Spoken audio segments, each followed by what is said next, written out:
તો આણંદને પણ મહાનગરપાલિકાનો દરજ્જો મળતા જ આણંદવાસીઓમાં પણ ખુશીનો માહોલ જોવા મળી રહ્યો છે। ધારાસભ્યથી લઈને વિદ્યાર્થીઓ અને વેપારીઓ પણ આ નિર્ણયને આવકારી રહ્યા છે અને આણંદમાં વિકાસ વેગવંતો બનશે તેવી આશા વ્યક્ત કરી રહ્યા છે।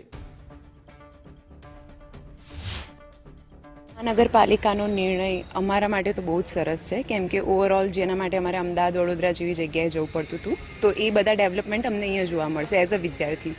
સેકન્ડ વસ્તુ કે જેમ કે આપણે જાણીએ છીએ કે 50% પોપ્યુલેશન ગુજરાતની અર્બન એરિયામાં રહે છે અને 75% સુધીની અંદાજ છે 2047 આવતા તો એ પ્રમાણે જે ટાઉન મેનેજમેન્ટ છે અત્યારથી જ સારી રીતે શરૂ થશે તો આગળ જતાં અમને એટલા પ્રોબ્લેમ્સ જોવા નહીં મળે।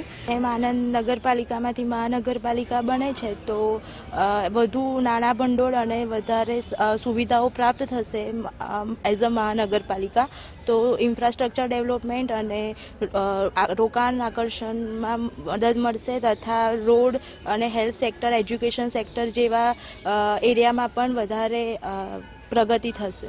સ્ટુડન્ટ્સને વધારે ફાયદો મળવો જોઈએ કે પહેલાં જેટલી બસીસ અવેલેબલ હતી એના કરતાં વધારે અપડાઉન્સને એના માટે બસીસ મળે અને વધારે તેઓને ગર્લ્સના સેફટીનું ધ્યાન આપવામાં વધારે તેઓ ટાઈમ કાઢી શકે છે। અને ગેરફાયદામાં જોઈએ તો વધારે પડતું રોડ રસ્તા ઉપર જે ધ્યાન આપે છે તેના બદલે કન્વર્ટ પણ થવું જોઈએ તેમણે। એમ કહું કે હું એક રૂરલ એરિયામાંથી આવું છું વિદ્યાર્થી તરીકે, અને વિદ્યાર્થી તરીકે જ્યારે હું એને જોઉં તો નગરપાલિકામાંથી મહાનગરપાલિકા બને એટલે અનેક પ્રકારના ઉદ્યોગો, ઇન્ડસ્ટ્રીઓ નવી ઇન્ડસ્ટ્રીઓ આવે તો વિદ્યાર્થીઓને વધારે જોબ ઓપોર્ચ્યુનિટીઝ મળે જે વિદ્યાર્થીઓના હિતમાં છે, અને હું એ જરૂરીથી ચાહું કે વિદ્યાર્થીઓ વધુને વધુ તેમાં લાભ ઉઠાવે। આજે મ્યુનિસિપાલિટીમાંથી આપણે મહાનગરપાલિકા તરફ જઈ રહ્યા છે, બહુ સરસ એક આવકારદાયક નિર્ણય છે।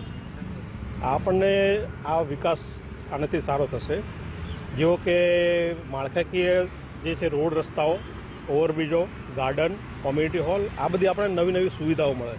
નગરપાલિકાથી મહાનગરપાલિકા થવામાં ઘણો બધો ફાયદો મળવાનો છે। એનું કારણ એવું છે કે અમે તો નગરપાલિકાને આણંદને જોઈતી, પણ મહાનગરપાલિકા આણંદ અમને જોવા મળી રહી છે, એની માટે ડેવલપ વધારે થશે, અમારા જમીનોમાં ભાવમાં વધારો આવશે અને વિકાસ થશે એટલી અમને ખબર પડે છે।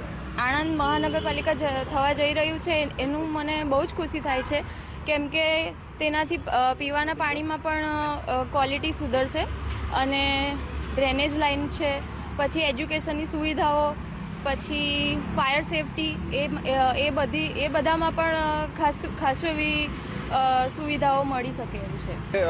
કેન્દ્રની, રાજ્યની અને આણંદની જે નેતાગીરી છે, જેનો અથાગ પ્રયત્ન છે અને સાથોસાથ આણંદની જનતાઓનો જે પ્રયત્ન થયો એનાથી ખૂબ સારા સમાચાર આવ્યા છે, જેના કારણે મહાનગરપાલિકાનું આજે સપનું સાકાર થઈ રહ્યું છે અને એમને સ્થાનિક લેવલે ભંડોળ વાપરવાની પણ ખૂબ મોટી સત્તા હોય છે, જેના કારણે વિકાસ કાર્યોને વેગ મળશે અને સાથે સાથે ખૂબ મોટી સંખ્યામાં નોકરીઓ પણ ઝોન વાઇઝ ઊભી થશે, એટલે અલગ અલગ ઝોનોના પણ નિર્માણ થશે અને આ રીતે વિવિધ સુવિધાઓ વધારે વેગવંતી બનશે।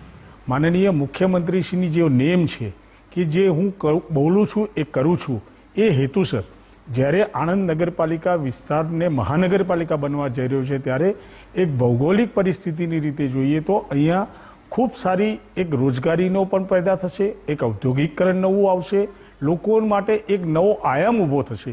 તો એ સમગ્ર રીતે જોતા જોઈએ તો આ મહાનગરપાલિકા બનવાથી આણંદ મહાનગરપાલિકા ગુજરાતનું એક સર્વાંગી વિકાસવાળું શહેર બનશે તેવો મને પાક્કો વિશ્વાસ છે।